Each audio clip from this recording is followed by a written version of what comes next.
আজকেও বাজারের অবস্থা খুব একটা ভালো না, তাই না? সকাল থেকে মাছি তাড়াচ্ছেন। কি আর করা যাবে বলো? মানুষের হাতে পয়সা করি নেই। আগে যেখানে 10টা ফুচকা খেত, এখন 5টা খেয়েই উঠে যায়। আমাদের কাশেমটা স্কুলে যাওয়ার আগে একটা নতুন খাতার জন্য বায়না করছিল, দিতে পারলাম না। মনটা খুব খারাপ হয়ে গেল।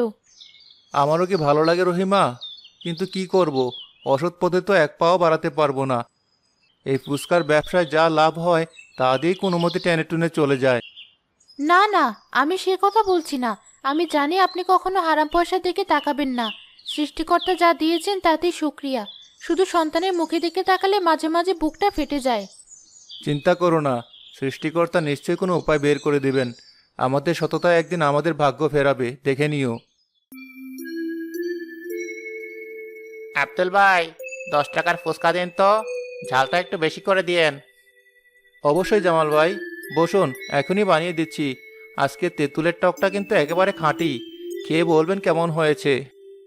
আপনার ফুচকার স্বাদই আলাদা আব্দুল ভাই। সারা গ্রাম ঘুরেও এমন ফুচকা আর কোথাও পাই না। কিন্তু মানুষজন আজকাল শহরের চাকচিক্যের দিকে ছুটছে। সে যা যা রুচি ভাই, আমি আমার কাজটা সততার সাথে করে যাই, বাকিটা সৃষ্টিকর্তার ইচ্ছা।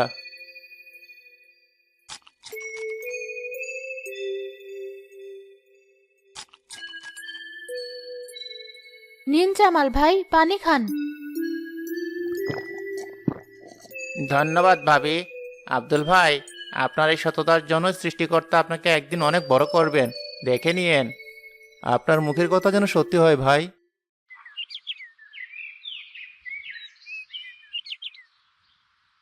একজন শহুরে পোশাক পরা লোক আব্দুলের দোকানের সামনে এসে দাঁড়ালো। চাচা, আপনার এখানে কি ফুচকা পাওয়া যায়? জি বাবা, আসুন বসুন।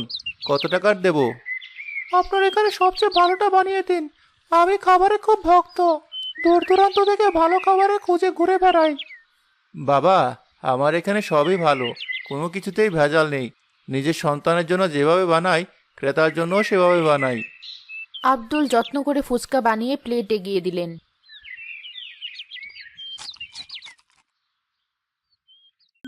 অসাধারণ!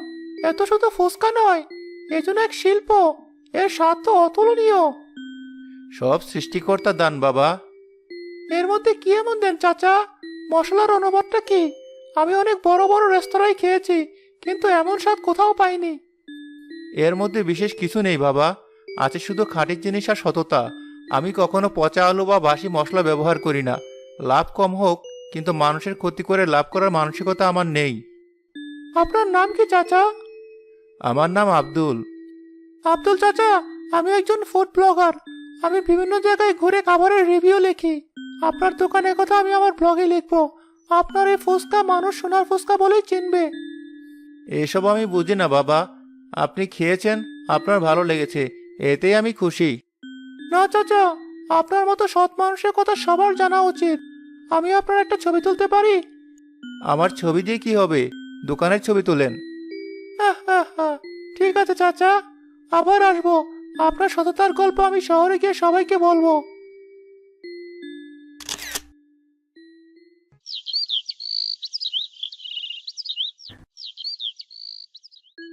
এক সপ্তাহ পর আব্দুলের দোকানে উপচে পড়া ভিড় হয়। বাবা, সামলাতে পারছি না, এত মানুষ কোথা থেকে আসছে। আজকে তো মনে হচ্ছে সারা জেলার লোক আমাদের দোকানে চলে এসেছে। বাবা, প্লেট সব শেষ হয়ে গেছে, এখন কিসে করে ফুচকা দেব? সৃষ্টিকর্তা, এই কি দয়া তোমার! রহিমা, তুমি তাড়াতাড়ি বাড়ি থেকে আরো কিছু প্লেট নিয়ে এসো, আর কাশিমকে সাহায্য করো। আমি তো অবাক হয়ে যাচ্ছি। কাল রাত পর্যন্ত দোকান খালি ছিল, আর আজ সকাল থেকে পা ফেলার জায়গা নেই। ভাই, তাড়াতাড়ি করুন, আমরা শহর থেকে এসেছি আপনার সোনার ফুচকা খেতে। অনলাইনে আপনার দোকানের রিভিউ দেখে আর থাকতে পারলাম না। সত্যি, যেমন নাম তেমন স্বাদ, পয়সা একেবারে উসুল। ধৈর্য ধরুন, আমি সবাইকে দিচ্ছি, কেউ নিরাশ হবেন না। বাবা, ওই যে দেখো, কালাম চাচা কেমন করে আমাদের দোকানের দিকে তাকিয়ে আছে। চাচার চোখে তো আগুন জ্বলছে। আরে ওসব দিকে তাকাতে নেই, নিজের কাজ করে যা। কে কি ভাবলো তা নিয়ে আমাদের চিন্তা করার দরকার নেই। কালো, দেখেছিস আব্দুলের কেরামতি? ফুচকা বেচে ও আজ একেবারে হিরো হয়ে গেল। ওর দোকানের সামনে লাইন লেগে গেছে। মালিক, আমি তো আগেই বলেছিলাম লোকটার হাতে জাদু আছে, কিন্তু আপনি তো পাত্তা দেননি। আরে রাখ তোর জাদু, সব ওই শহরের লোকের কারসাজি। দুটো ভালো কথা লিখে দিয়েছে আর মানুষ হুমড়ি খেয়ে পড়েছে। আমার এত বড় দোকান, এত মালপত্র, আর ওই ফুচকাওয়ালার কাছে আমি হেরে যাব? এখন কি করবেন মালিক? ওর যা বিক্রি হচ্ছে তাতে তো ও খুব তাড়াতাড়ি আমাদের চেয়েও বড়লোক হয়ে যাবে। ওতে আমি দেব না। এই শান্তিপুরে ব্যবসা করলে আমাকে টেক্কা দিয়ে কেউ ব্যবসা করতে পারবে না। আমিও ফুচকার দোকান দেব, ওর দোকানের ঠিক পাশেই। ওর চেয়ে বড়, ওর চেয়ে চাকচিক্যময়। কিন্তু মালিক, ওর মতো স্বাদকে আমরা আনতে পারবো? আব্দুল ভাই তো জিনিসে ভেজাল দেয় না। আরে ধর, স্বাদের গোষ্ঠী খেলাই। মানুষ এখন স্বাদ দেখে না, দেখে চাকচিক্য আর অফার। আমি এমন দোকান বানাবো যে মানুষ আব্দুলের দোকানের দিকে ফিরেও তাকাবে না। 10 টাকায় ওই 8টা ফুচকা দিলে আমি 10 টাকায় 12টা দেব। দেখবো মানুষ কার কাছে যায়। তাতে তো আমাদের লাভ কমে যাবে মালিক। আরে বোকা, শুরুতে লাভ কম হবে, কিন্তু আব্দুলের ব্যবসাটা লাটে তুলে দিতে পারলেই আমি হব এই বাজারের রাজা। তখন পুষিয়ে নেব। তুই শুধু দেখ আমি কি খেলাটাই খেলি।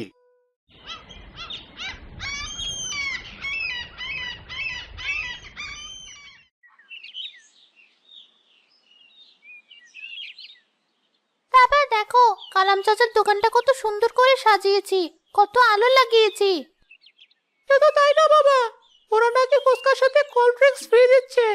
আমাদের অনেক পুরনো কাস্টমারদেরকে ওদিকে যেতে দেখলাম। যে যার পছন্দ মতো জায়গায় যাবে বাবা, তাতে আমাদের দুঃখ করে লাভ নেই। আমরা আমাদের মান ধরে রাখবো। যারা খাঁটি জিনিস চেনে তারা আমাদের কাছেই আসবে। আপনার কথাই যেন সত্যি হয়, কিন্তু আমার মনটা কেন জানি কু ডাকছে। কালাম লোকটা সুবিধার না। এত চিন্তা করো না তো, সৃষ্টিকর্তা আমাদের সাথেই আছেন। একজন পুরনো ক্রেতা মর্জিনা বেগম আব্দুলের দোকানের পাশ দিয়ে কালামের দোকানে যাওয়ার সময় থেমে যায়। আব্দুল ভাই, তোমার দোকানে তো আজ ভিড় কম দেখছি। আসুন মর্জিনা আপা, ফুচকা খেয়ে যান। আর ফুচকা, তোমার তো এখন অনেক নাম ডাক, দামও নিশ্চয় বাড়িয়ে দিয়েছো।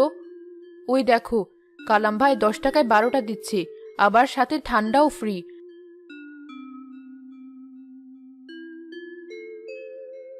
আমি ওদিকেই যাই। যুগ পাল্টেছে আব্দুল ভাই, এখন মানুষ সস্তা খোঁজে।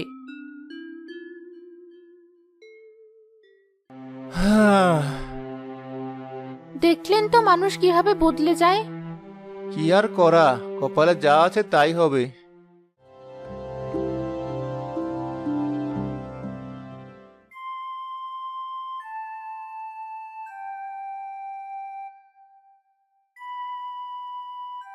মালিক, আজ তো বিক্রি ফাটাফাটি হয়েছে। আব্দুলের অর্ধেক কাস্টমার এখন আমাদের এখানে আসছে।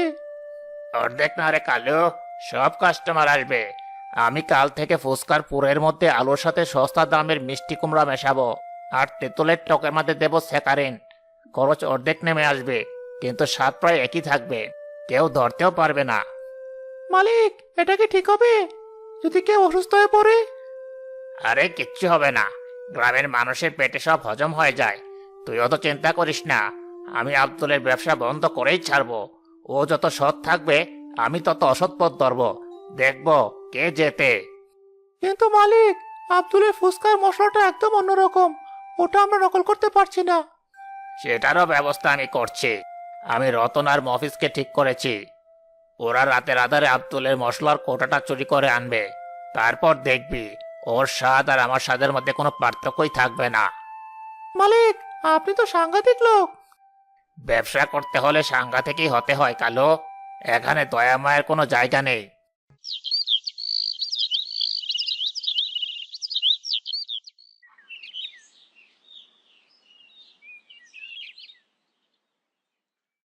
রহিমা, সর্বনাশ হয়ে গেছে। আমার মশলা সেই কৌটাটা খুঁজে পাচ্ছি না। ওটা তো আমাদের ব্যবসার প্রাণ ছিল। সে কি, ভালো করে খুঁজে দেখেছেন? যেখানে রোজ রাখি সেখানেই তো রেখেছিলাম। কেউ নিশ্চয় চুরি করেছে। এখন আমি কি দিয়ে ফুচকা বানাবো? ওই স্বাদ তো আর আনতে পারবো না। বাবা, আমার কেন জানি মনে হচ্ছে এটা কালাম চাচার কাজ। কাল রাতে আমি রতন আর মফিজকে আমাদের দোকানের আশেপাশে ঘুরঘুর করতে দেখেছিলাম। আমার এত বড় ক্ষতি কিভাবে করতে পারলো? আমি তো কোনোদিন কারোর সাথে খারাপ কিছু করিনি। তাহলে আমার সাথে এমন কেন হলো? ভেঙে পড়লে চলবে না, আপনি আবার চেষ্টা করুন। সৃষ্টিকর্তা সাহায্য করবেন। হয়তো আগের মতো হবে না, কিন্তু আপনার হাতের ছোঁয়ায় নিশ্চয়ই ভালো কিছুই হবে।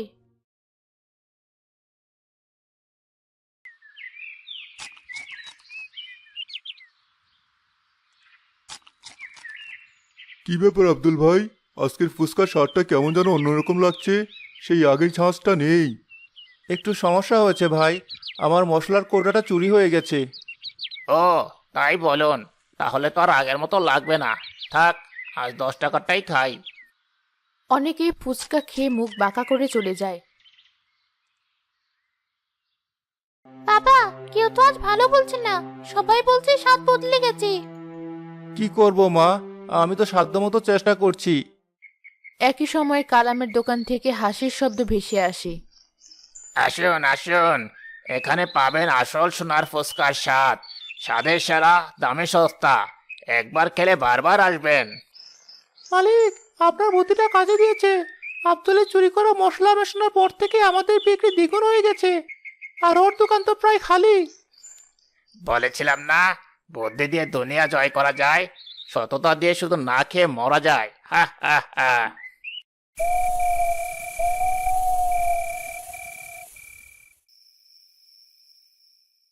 রহিমা, আমার মনে হয় আর এই ব্যবসাটা করতে পারবো না। মানুষ এখন আমাকে নকল বলে আর কালামকে আসল বলছে। আমার সব শেষ হয়ে গেল। এত সহজে হার মানলে চলবে? যে সৃষ্টিকর্তা আপনাকে শূন্য থেকে এত উপরে তুলেছেন, তিনি কি আপনাকে এভাবে ফেলে দিবেন? আপনি ধৈর্য ধরুন, নিশ্চয়ই কোনো পথ বের হবে। কি পথ রহিমা? আমার পুঁজিও প্রায় শেষ, মানুষ মুখ ফিরিয়ে নিয়েছে। আমি এখন কি করব, কোথায় যাব? বাবা, আমরা কি গ্রাম ছেড়ে চলে যাব? না বাবা, এই গ্রাম, এই মাটি আমাদের। আমরা এখানেই থাকবো, লড়াই করে বাঁচবো। কাল সকালে গ্রামের মুরব্বী মোতালেবের কাছে চলুন, তিনি নিশ্চয়ই একটা ভালো পরামর্শ দিতে পারবেন।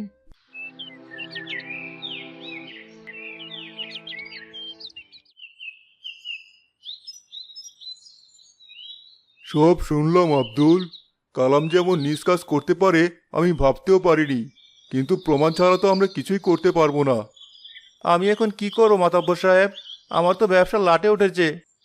শোনো, সামনে গ্রামের মেলা। এই মেলাটাই তোমার জন্য একটা সুযোগ। তুমি তোমার সততা নিয়ে মেলায় দোকান দেবে, আর কালামও দেবে। দেখা যাক সৃষ্টিকর্তা কার সহায় হন। তুমি শুধু নিজের জিনিসের গুণগত মান ঠিক রেখো, এমনকি বিপদে পড়লেও ভেজালের আশ্রয় নিও না।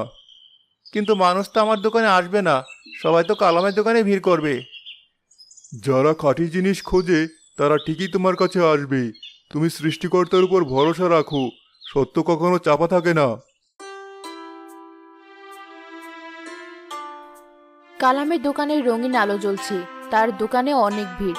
অন্যদিকে আব্দুলের দোকানটি একদম সাদামাটা, দু একজন পুরনো মানুষ ছাড়া কেউ নেই। মালিক, মেলা তো আমরাই দখল করে নিলাম। আব্দুলের দোকানের দিকে তো কুকুরও যাচ্ছে না। আমি যা বলি তাই হয়। আজ ওর কান্নার দিন। হঠাৎ মেলার ভিড়ের মধ্যে সে ফুড ব্লগার হাসান আসে। আরে আব্দুল চাচা যে, আপনি এখানে? আমি তো আপনার কথাই ভাবছিলাম। আপনার সোনার ফুচকা খাওয়ার জন্য আবার চলে এলাম।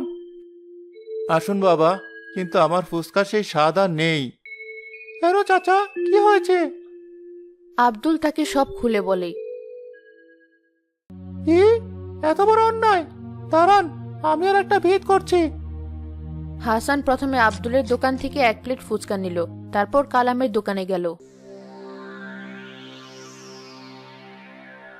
ভাই, আমাকে 1 প্লেট ফুচকা দেন তো।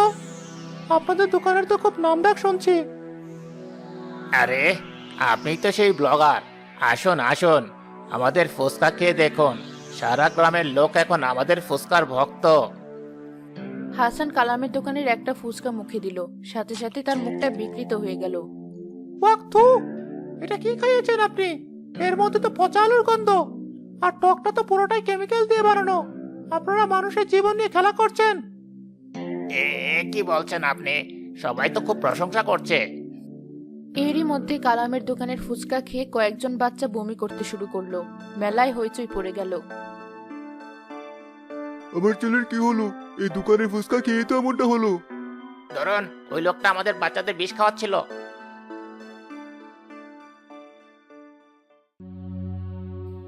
আমি আগেই সন্দেহ করেছিলাম। কালাম, তুমি শুধু আব্দুলের ব্যবসায় চুরি করনি, তুমি আমাদের সবার বিশ্বাস নিয়ে খেলা করেছো। আমার কোনো দোষ নেই। মালিক আমাকে যা বলেছে আমি তাই করেছি। উনি বলেছেন আলুর সাথে মিষ্টি কুমড়া মেশাতে আর টকের মধ্যে স্যাকারিন দিতে। আব্দুলের মশলাও আমরাই চুরি করেছিলাম। এই কথা শোনার পর গ্রামের লোকজন ক্ষোভে ফেটে পড়ল। তারা কালামের দোকান ভাঙচুর শুরু করলো। আমাকে ছেড়ে দাও, আমি ভুল করে ফেলেছি। তোমার জায়গা এখন কারাগারে, পুলিশ তোমার শাস্তি দেবে। আব্দুল ভাই, আমরা ভুল করেছি। আমরা চাকচিক্য দেখে তোমার সততাকে ভুলে গিয়েছিলাম, আমাদের ক্ষমা করে দাও। হ্যাঁ ভাই, সস্তার লোভে পড়ে আমরা তোমার মতো খাঁটি মানুষকে চিনতে পারিনি। আমি বলেছিলাম না চাচা, সততার কোনো বিকল্প হয় না। আপনার ফুসকা আসলেই সোনার ফুসকা, কারণ এর সাথে আপনার সততা মেশানো আছে। আপনারা এসব কি বলছেন? আপনারা তো আমার গ্রামেরই মানুষ, আমার ভাই বোন। আমার কারো ওপর কোনো রাগ নেই। আব্দুল, আজ তুমি প্রমাণ করে দিয়েছো, অসৎ পথে হয়তো ক্ষণিকের জন্য জেতা যায়, কিন্তু শেষ হাসিটা সৎ মানুষই হাসে।